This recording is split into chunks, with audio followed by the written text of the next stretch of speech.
Bismillahirrahmanirrahim. Assalamualaikum warahmatullahi wabarakatuh. Perkenalkan, nama saya Iskandar Zulkarnain, dosen Prodi Sistem Informasi Fakultas Ilmu Komputer Universitas Bung Karno. Di sini saya akan menjelaskan tentang mata kuliah topik-topik terbaru, di mana mata kuliah ini berbobot 2 SKS dan di semester 6. Deskripsi mata kuliah. Mata kuliah ini bertujuan untuk membekali mahasiswa dengan pengetahuan dan kemampuan dalam memahami, menganalisis, dan mengimplementasikan teknologi terbaru dalam bidang sistem informasi. Mahasiswa akan mempelajari tren teknologi terkini seperti artificial intelligence, blockchain, big data, IoT, cloud computing, cybersecurity, metaverse, AR/VR, dan low-code, no-code development, serta dampaknya terhadap bisnis dan masyarakat. Capaian program studi. Yang pertama, mampu memahami dan menggunakan berbagai metodologi pengembangan sistem beserta alat pemodelan sistem dan menganalisa kebutuhan pengguna dalam membangun sistem informasi untuk mencapai tujuan organisasi. Capaian program studi berikutnya, mampu membuat perencanaan infrastruktur teknologi informasi, arsitektur jaringan, layanan fisik dan cloud, menganalisa konsep identifikasi, otentifikasi, otorisasi akses dalam konteks melindungi orang dan perangkat. Kemudian capaian program studi berikutnya, mampu memahami dan menerapkan kode etik dalam penggunaan informasi dan data pada perancangan, implementasi, dan penggunaan suatu sistem. Capaian pembelajaran mata kuliah yang pertama adalah mampu memahami berbagai metodologi pengembangan sistem beserta alat pemodelan sistem untuk mencapai tujuan organisasi. Berikutnya, mampu menggunakan berbagai metodologi pengembangan sistem beserta alat pemodelan sistem untuk mencapai tujuan organisasi. Kemudian mampu menganalisis konsep identifikasi, otentifikasi, otorisasi, akses dalam konteks keamanan sistem, dalam konteks melindungi orang dan perangkat. Kemudian mampu memahami kode etik dalam penggunaan informasi, data pada perancangan, implementasi, dan penggunaan suatu sistem. Kemudian mampu menerapkan kode etik dalam penggunaan informasi, data pada perancangan, implementasi, dan penggunaan suatu sistem. Kemampuan akhir yang diharapkan. Yang pertama, mampu memahami dan menganalisis tren terbaru dalam bidang sistem informasi. Yang kedua, mampu menjelaskan dampak teknologi baru terhadap bisnis, pemerintahan, dan masyarakat. Yang ketiga, mampu mengimplementasikan konsep artificial intelligence dalam sistem informasi. Yang keempat, mampu menjelaskan dan menganalisis teknologi blockchain dan keamanan data. Yang kelima, mampu mengaplikasikan big data dan data analitik dalam pengambilan keputusan. Kemudian yang keenam, mampu merancang dan mengimplementasikan solusi berbasis IoT dan cloud computing. Kemudian yang ketujuh, mampu mengidentifikasi dan menerapkan prinsip-prinsip cybersecurity dan etika digital. Yang kedelapan, mampu memahami dan mengimplementasikan teknologi metaverse dan augmented reality. Yang kesembilan, mampu menggunakan platform low-code dan no-code development. Dan yang ke-10 adalah mampu mengembangkan proyek implementasi teknologi terbaru sesuai kebutuhan industri. Metode penilaian dan pembobotan. Untuk kehadiran 10%, tugas 20%, UTS 30%, dan UAS 40%. Minggu pertama, pokok bahasan pengantar topik-topik terbaru. Kemampuan akhir yang diharapkan, mampu memahami dan menganalisis tren terbaru dalam bidang sistem informasi. Indikator, mampu menjelaskan definisi ruang lingkup dan urgensi perkembangan teknologi dalam sistem informasi serta mengidentifikasi tren teknologi terkini. Metode pembelajaran, ceramah, diskusi interaktif. Minggu kedua, Pokok bahasan Artificial Intelligence dalam sistem informasi. Kemampuan akhir yang diharapkan mampu mengimplementasikan konsep Artificial Intelligence dalam sistem informasi. Indikator, mampu menjelaskan konsep Artificial Intelligence, Machine Learning, Deep Learning, dan penetapannya dalam sistem informasi, serta mampu merancang solusi berbasis Artificial Intelligence. Metode pembelajaran, ceramah, studi kasus. Minggu ketiga dan keempat, pokok bahasan blockchain dan keamanan data. Kemampuan akhir yang diharapkan mampu menjelaskan dan menganalisis teknologi blockchain dan keamanan data. Indikator, mampu menjelaskan prinsip blockchain, smart contract, dan penerapannya dalam bisnis dan sistem informasi, serta mampu menganalisis jurnal ilmiah secara kritis. Metode pembelajaran, ceramah, diskusi interaktif, latihan praktis. Pertemuan kelima, pokok bahasan Big Data dan Data Analitik, di mana kemampuan akhir yang diharapkan mampu mengaplikasikan Big Data dan Data Analitik dalam pengambilan keputusan. Indikator, mampu menjelaskan konsep Big Data dan karakteristiknya, mampu menganalisis peran Big Data dalam pengambilan keputusan strategis. Metode pembelajaran, ceramah, diskusi interaktif. Kemudian di pertemuan ke-6 dan ke-7, pokok bahasan Internet of Things dan Cloud Computing. Kemampuan akhir yang diharapkan mampu merancang dan mengimplementasikan solusi berbasis IoT dan cloud computing. Indikator, mampu menjelaskan arsitektur IoT dan cloud computing, mampu merancang solusi IoT terintegrasi untuk kebutuhan industri. Metode pembelajaran, ceramah, diskusi interaktif. Kemudian di pertemuan 8, ujian tengah semester. Untuk pertemuan ke-9, pokok bahasan Cyber Security dan Etika Digital. Kemampuan akhir yang diharapkan mampu mengidentifikasi dan menerapkan prinsip cyber security dan etika digital. Indikator, mampu mengidentifikasi ancaman cyber security, mampu menjelaskan regulasi privasi data dan prinsip etika digital. Metode pembelajaran, ceramah, diskusi interaktif. Pertemuan ke-10 dan ke-11, pokok bahasan Metaverse dan Augmented Reality. Kemampuan akhir yang diharapkan mampu memahami dan mengimplementasikan teknologi Metaverse dan Augmented Reality. Indikator, mampu menjelaskan konsep Metaverse dan AR/VR, mampu merancang dan membuat prototipe sederhana aplikasi Augmented Reality. Pembelajaran, ceramah, diskusi interaktif, latihan praktis. Kemudian di pertemuan 12, pokok bahasan Low Code dan No Code Development.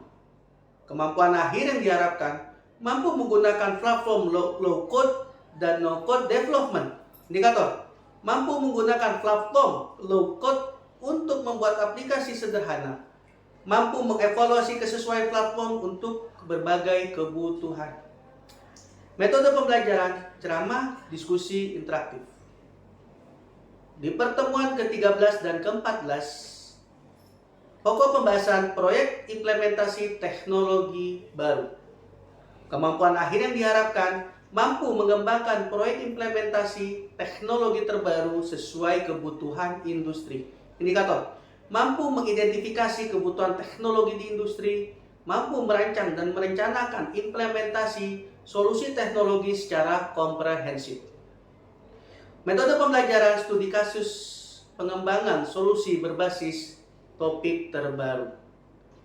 Kemudian di pertemuan 15, pokok bahasan presentasi dan evaluasi, di mana kemampuan akhir yang diharapkan mampu mengevaluasi dan merefleksikan implementasi teknologi terbaru. Indikator, mampu mengevaluasi keberhasilan implementasi teknologi pembelajaran dan merencanakan pengembangan kompetensi lanjutan. Metode pembelajaran, presentasi, diskusi. Dan untuk pertemuan 16, ujian akhir semester. Demikian pembahasan tentang mata kuliah topik-topik terbaru. Terima kasih. Assalamualaikum warahmatullahi wabarakatuh. Assalamualaikum warahmatullahi wabarakatuh. Waalaikumsalam warahmatullahi wabarakatuh. Selamat siang semuanya. Ya. Gimana, pada sehat semua? Alhamdulillah. Di pertemuan yang ke-9 ini kita akan membahas cyber security dan etika digital. Di pertemuan sebelumnya ada yang tahu kita membahas apa? Kita membahas tentang IoT, Internet of Things. Dan di pertemuan sekarang kita membahas apa itu cyber security dan etika digital. Di sini ada beberapa informasi. Yang pertama, kemampuan akhir yang diharapkan. Yang pertama adalah mempelajari jenis-jenis ancaman cyber security dan metode proteksi. Yang kedua adalah menganalisis kasus nyata serangan siber dan dampaknya. Yang ketiga, kita mempelajari regulasi privasi data. Dan kemudian ada kita tentang berdiskusi tentang etika dan penggunaan teknologi digital. Selanjutnya ada merancang strategi keamanan untuk organisasi. Kemudian indikator pencapaiannya apa saja? Di sini ada mampu mengidentifikasi ancaman cyber security, dan kemudian ada mampu menjelaskan regulasi privasi data dan prinsip etika digital. Menarik nggak? Menarik sekali. Kita buka slide berikutnya. Pengantar cyber security. Cyber security atau keamanan siber. Wah, ini sekarang lagi ini ya, heboh ya, berita-berita tentang siber, keamanan data seperti itu kan.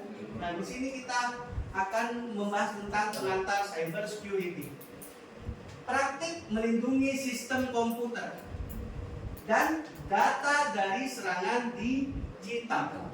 Kemudian keamanan siber mencakup teknologi, proses, dan kontrol yang dirancang untuk melindungi sebuah sistem. Kemudian jaringan program, perangkat, dan data dari serangan siber, kerusakan, atau akses yang tidak sah. Tujuannya dari cyber security adalah yang pertama, kerahasiaan. Apa itu? Memastikan informasi hanya dapat diakses oleh pihak yang berwenang atau yang memang untuk memiliki akses untuk membuka itu informasi. Yang tidak berhak maka tidak bisa membuka informasi. Itulah fungsinya sebuah rahasia. Kemudian ada integritas. Integritas itu adalah menjaga keakuratan dan kelengkapan sebuah data. Kemudian ada ketersediaan, memastikan sistem dan data tersedia saat dibutuhkan. Kemudian ada autentikasi, yaitu memverifikasi identitas pengguna. Seperti kalian ada, kalau zaman sekarang Android kan autentifikasinya kan bisa wajah, bisa apa lagi? Fingerprint dari jari kan. Kemudian ada non penyangkalan. Apa itu? Mencegah penyangkalan atas tindakan yang dilakukan.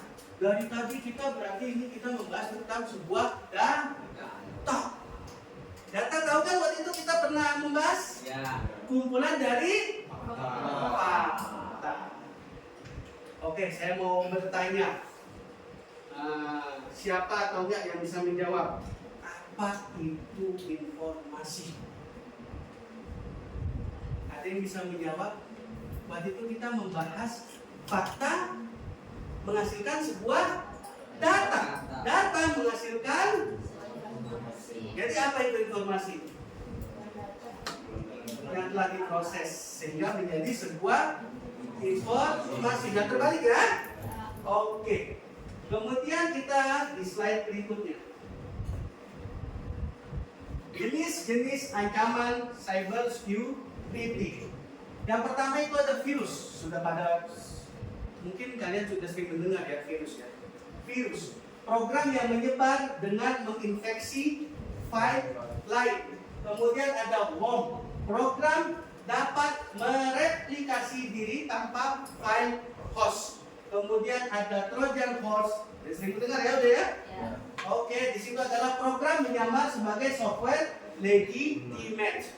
Kemudian ada ransomware, malware yang mengenkripsi data dan meminta tebusan. Kemudian ada spyware, yaitu adalah program yang mengumpulkan informasi tanpa sepengetahuan pengguna. Kemudian ada hardware, program yang menampilkan iklan yang tidak diinginkan. Makin menarik? Semakin menarik. Kemudian ada di sini adalah jenis-jenis ancaman cyber security berikutnya. Ada malware. Metode penyebarannya melalui email attachment.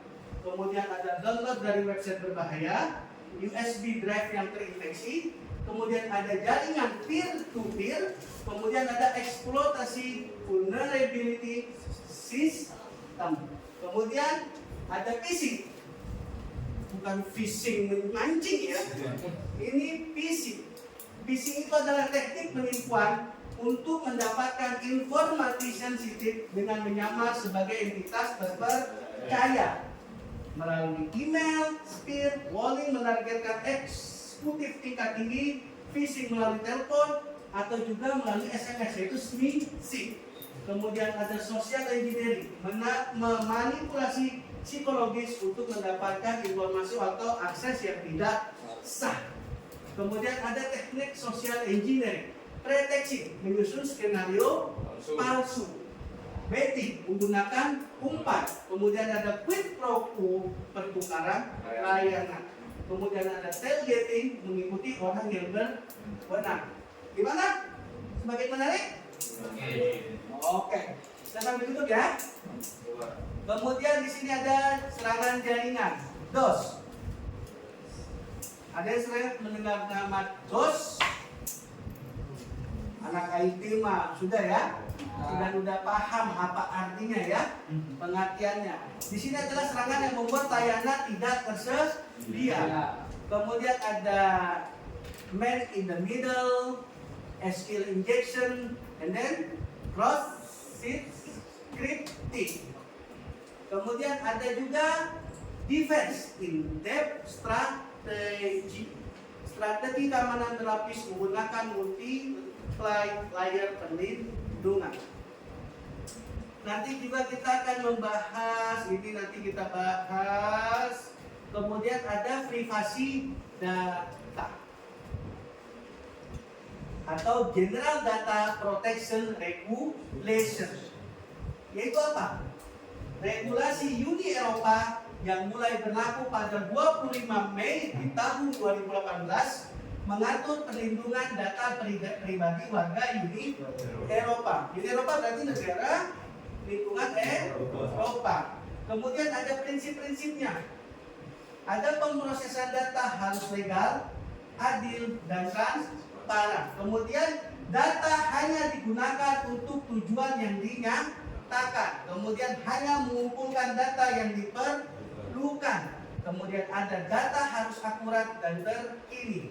Data tidak disimpan lebih lama dari yang diperlukan. Data harus aman dan rahasia. Kemudian ada organisasi harus dapat membuktikan kepatuhan.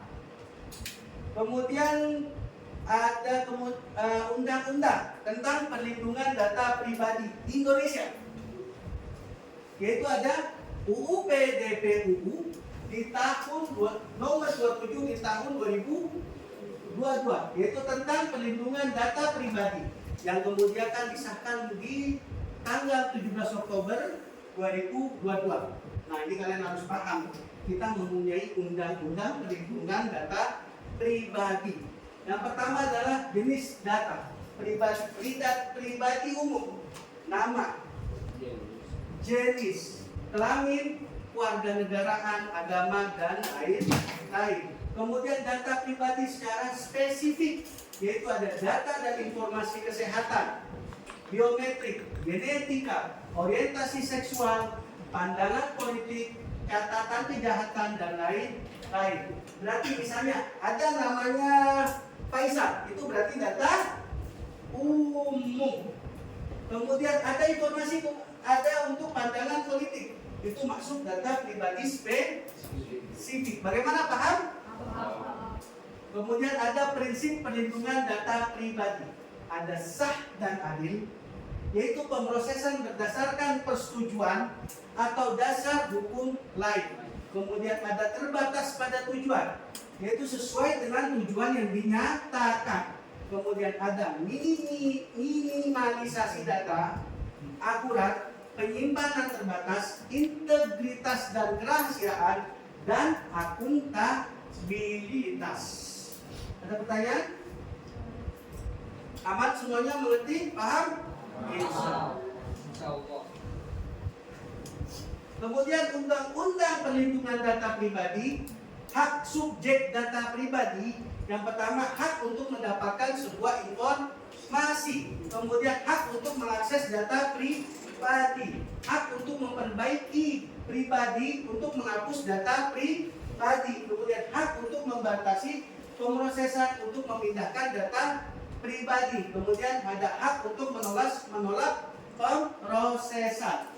Kewajiban memastikan dasar hukum pemrosesan, memberikan informasi yang jelas, menjamin keamanan data pribadi, melakukan penilaian dampak perlindungan data pribadi, dan yang terakhir ada melaporkan pelanggaran data pribadi. Pentingnya beli ya data pribadi kita ya. Ada data pribadi apa aja tadi? Umum dan spesifik. Oke. Kita lanjut untuk membahas kesimpulan. Kesimpulannya adalah cyber security atau etika digital merupakan aspek fundamental dalam era digital saat ini. Organisasi dan individu harus memahami berbagai ancaman siber. Kemudian ada menerapkan perlindungan yang tepat, mematuhi regulasi yang berlaku, dan bertindak secara etis dalam penggunaan teknologi. Kita harus garis bawah ini. Individu harus memahami berbagai ancaman siber. Kita harus memahami berbagai ancaman siber. Kemudian apa lagi? Menerapkan perlindungan yang tepat, perlindungan, menjaga privasi, kemudian mematuhi regulasi dan bertindak secara etis. Garis bawah lagi, bertindak secara etis dalam penggunaan sebuah teknologi. Strategi keamanan yang komprehensif memerlukan pendekatan holistik yang mencakup teknologi, proses, dan manusia. Dengan pemahaman yang mendalam tentang cyber security dan etika digital, diharapkan dapat menciptakan lingkungan digital yang aman, terpercaya, dan bermanfaat bagi semua pihak. Gimana semuanya? Paham? Insya Allah mengerti semua ya? Berarti untuk pertemuan hari ini nanti kita akan lanjutkan dengan tugas ya. Saya akan memberikan sebuah tugas tentang apa yang tadi kita bahas di depan ya. Itu nanti kita bikin berapa soal, dikumpulkan hari ini. Oke, tadi kita sudah membahas materi tentang cyber security dan etika digital. Kemudian ada tugas. Tugas ini sekalian review apa yang tadi kita bahas.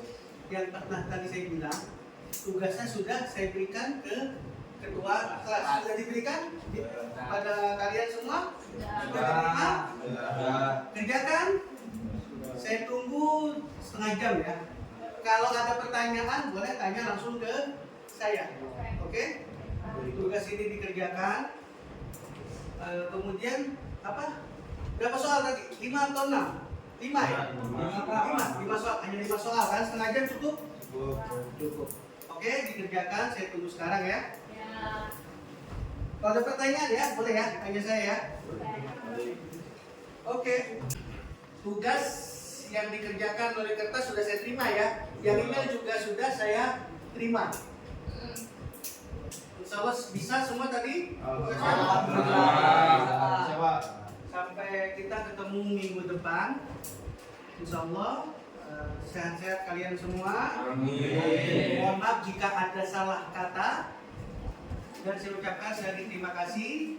Wabillahi taufiq wal hidayah. Wassalamualaikum warahmatullahi wabarakatuh. Waalaikumsalam warahmatullahi wabarakatuh. Selamat siang dan selamat beristirahat. Siap. Ya.